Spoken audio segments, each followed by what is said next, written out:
This is Chris Knight reporting for WRFI Community Radio News. I'm here in Goldwyn Smith Hall at Cornell University with Remi Kanazi. Remi Kanazi is a Palestinian-American performance poet and human rights activist based in New York City. He's the editor of the Anthology of Hip-Hop Poetry and Art, Poets for Palestine, released in 2008, and the author of the collection of poetry, Poetic Injustice, Writings on Resistance and Palestine, released in 2011. He has also been a writer in residence and an advisory board member for the Palestine Writing Workshop, teaching spoken word poetry to young people in Palestine. Remi Kanazi, thank you so much for speaking with us on WRFI Community Radio News. Thanks for having me on. Maybe you could tell us a little bit about your personal history and what's led you through your work and career to be involved in the movement in the way that you are. Sure, yeah. I mean, I'm the son and grandson of Palestinian refugees. I grew up in a small town in western Massachusetts.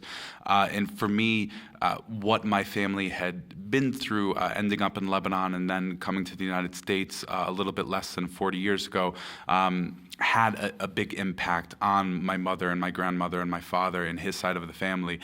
But when I was a kid, I wasn't too active. It wasn't until I really moved to New York City and I was connecting with other people that I really started to delve into my family's history and see what they had actually gone through. And I actually moved to New York City 4 months before 9/11. So I was kind of getting my bearings within like lefty activism and, looking at U.S. foreign policy and, learning about Palestine through the civil rights movement and the anti-apartheid struggle and looking about injustice and settler colonialism on this continent and then relating it and looking it to my family's own experience.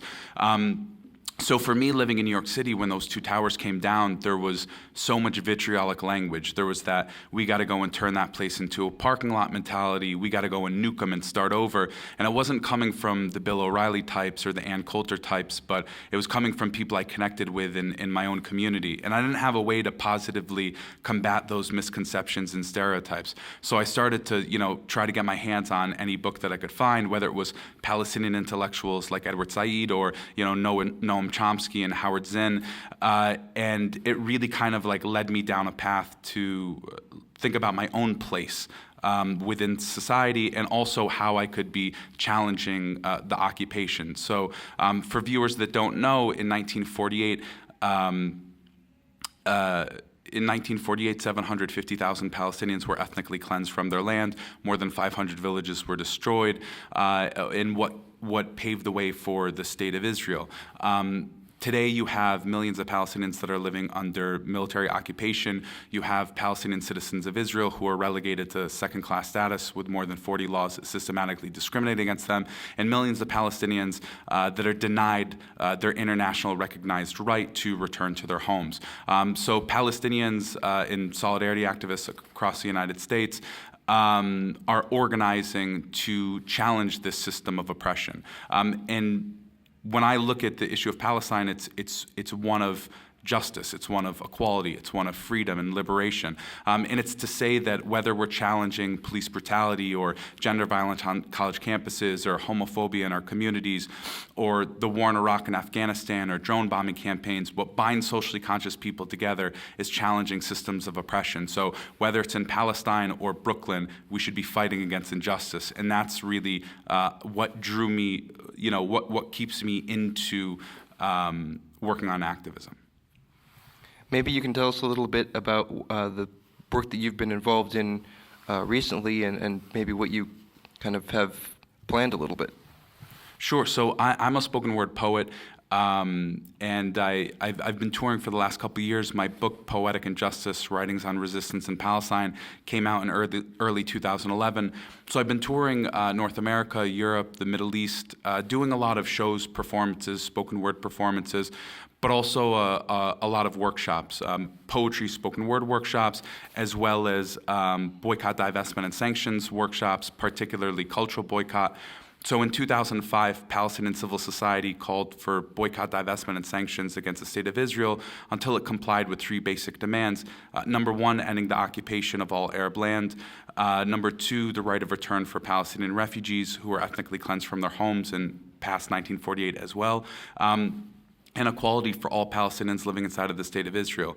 So I try to do community organizing as well as give talks and workshops, and obviously I'm a performance poet, so that's why I'm here at Cornell today to engage with SJP, and there's a really strong group here. So it's really beautiful seeing how many student groups there are. So I think throughout the United States, there's about 130 Students for Justice in Palestine chapters. They just had their third national conference, which I was also at. So to see the different kind of campaigns, you see divestment campaigns sprouting up on college campuses where universities invested in a company like Caterpillar or HP. So Caterpillar sends over armored and militarized D9 bulldozers that bulldoze Palestinian homes, uproot olive trees, kill American citizens like Rachel Corrie's. HP, we think of printers in the United States, but they also build biometric technology that segregate Palestinians at checkpoints, that reinforce the naval blockade of the Gaza Strip, where 1.7 million Palestinians are relegated to an open-air prison. So there's a lot of brilliant work going on, and I think that, without getting cliche, if enough of us come together and challenge these systems of oppression, we can see fundamental change, and not in like the cliche Barack Obama, like hope and change kind of way, but the grassroots taking to the streets, challenging our communities type of way. Just a couple weeks ago, Students for Justice in Palestine were protesting Roger Ferguson, the president and CEO of TIAA CREF, basically talking about how CREF invests in companies like Caterpillar and HP, and they caused quite a disruption there. And I guess I'm wondering what you think is the significance of student activism in that way. I guess there's a lot of protesting and making a lot of noise, but do you think that noise is having a real effect on any policy? Or I guess, how do you think that that students should focus their efforts? Sure. So, I think there's been a long history. Whether we're talking about the Great Boycott in the United States, divestment during the anti-apartheid struggle, challenging sweatshops. So I think that particularly for tuition-paying students or for people that are part of unions, you don't want to be investing or profiting off of crimes against humanity. So it's your right as a consumer, as a tuition-paying student, as a community member, to push back on these companies and corporations and entities and make sure that they're following, a standard of human rights and justice. It's slow, right? It's baby steps, but it does build to an apex, and I think that it, after apartheid falls or after the victory is seen, then all of a sudden, people romanticize it and they say, well, that was easy. If we knew it was going to happen all along. But one of the greatest things that an anti-apartheid activist said to me was that on the eve of the fall of apartheid, if you told us apartheid was going to fall the next day, we would have all laughed in your faces, but it did. And I don't mean to be Pollyannish about the situation today. I just got back from South Africa a few weeks ago, and there are a lot of people still struggling and organizing and pushing back on the economic situation. So I think that for the student movement inside of the United States, in terms of cutting their direct lines of complicity, right? Like I always say that we're not doing Palestinians a favor by not sending over Apache helicopters or not investing in companies that bring misery to people's doorsteps. That should be our jobs as, tax-paying citizens. We give Israel $3.1 billion a year in military aid. We send over weapons. We act as their veto inside and outside of the UN. So we're not a silent actor. We're actually a dishonest broker.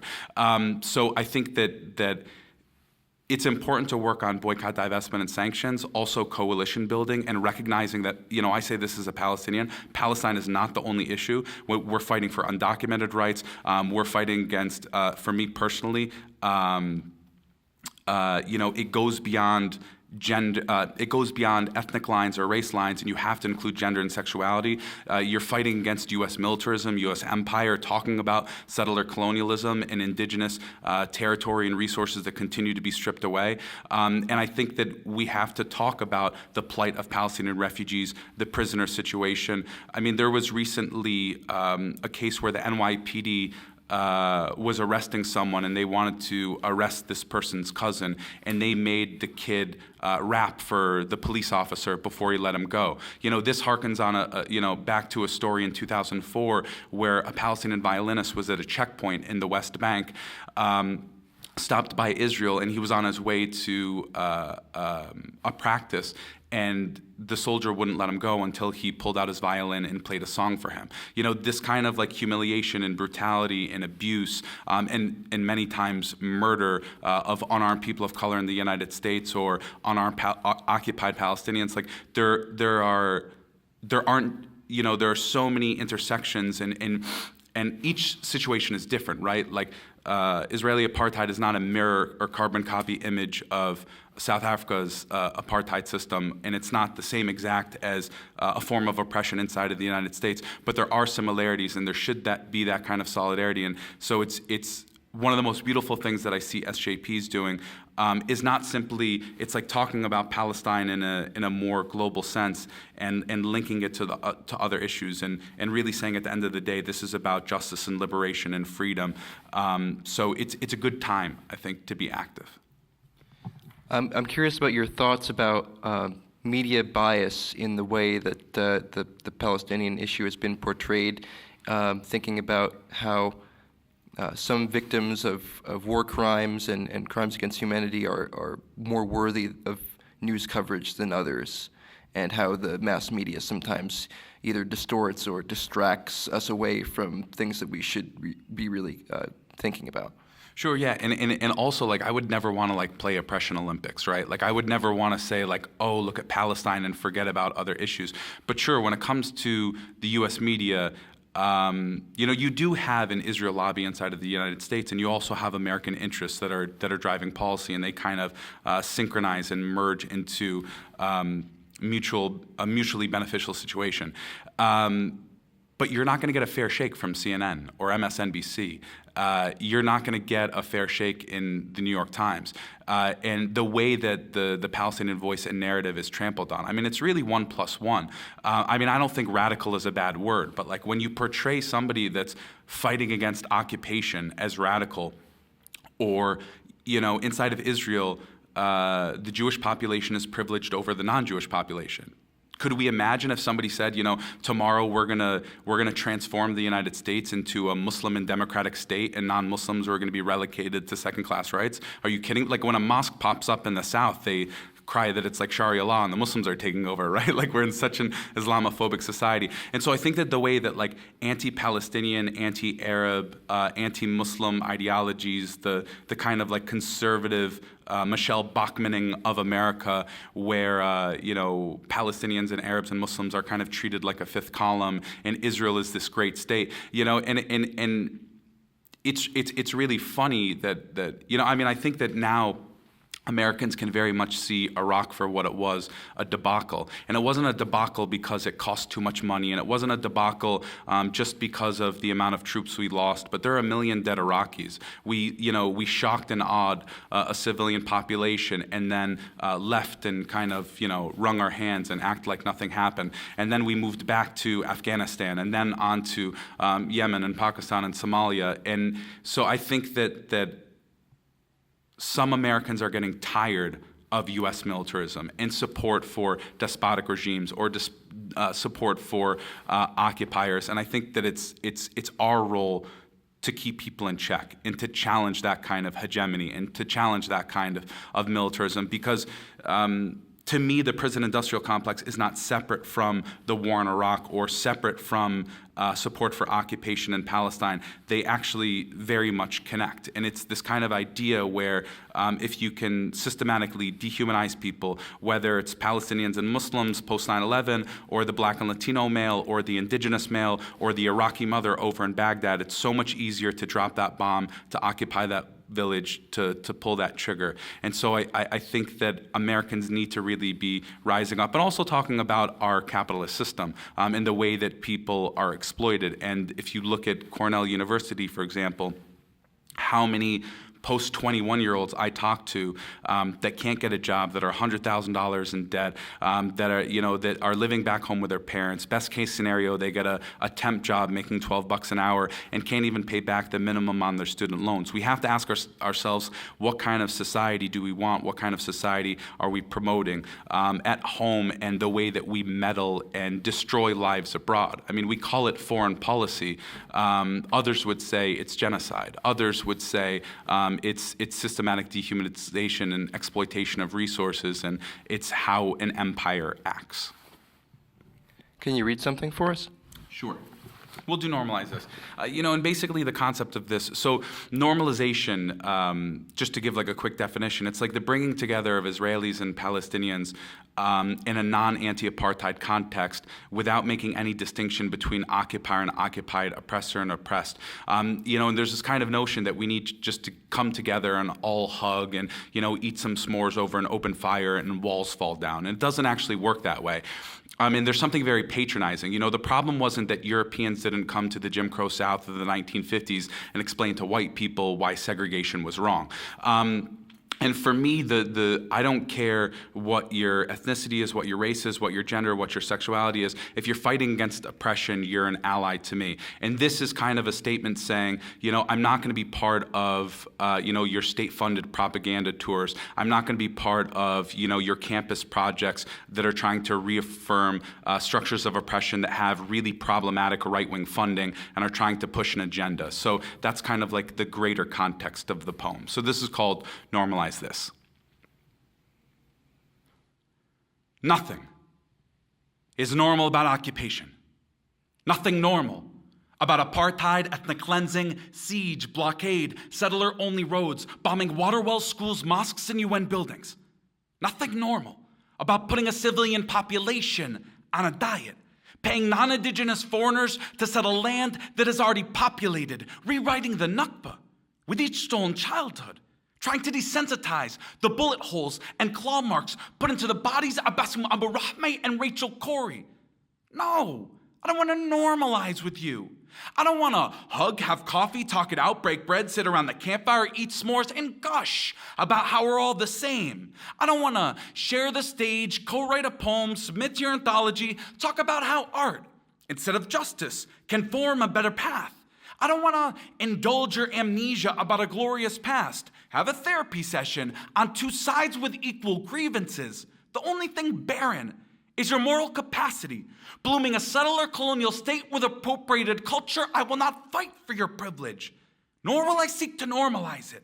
Your dialogue group, it's a breeding ground for injustice. Just look at the board members in the ZOA sponsorship. Zionism is a real demographic threat, infecting the minds of millions with racism. They were hooded in the South, pushing darker nations into Bantustans, jailing young men in H blocks in Northern Ireland. In case you missed the hint, I don't want to pretend all is okay, or that bombs dropped on Gaza don't have a manufacturer, the pilot doesn't have a nationality, or somehow Shimon Peres is any different than Avigdor Lieberman. It's not just the occupation. Stupid.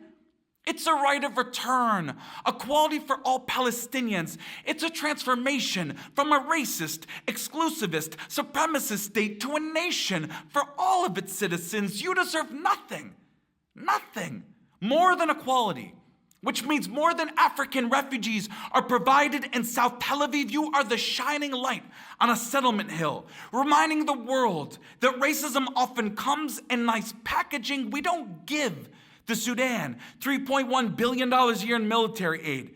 Don't have preferential trade agreements with North Korea. Don't call Iran a democracy. Israel, you're a proxy for empire. A 1950s ethnocracy and 21st century clothing.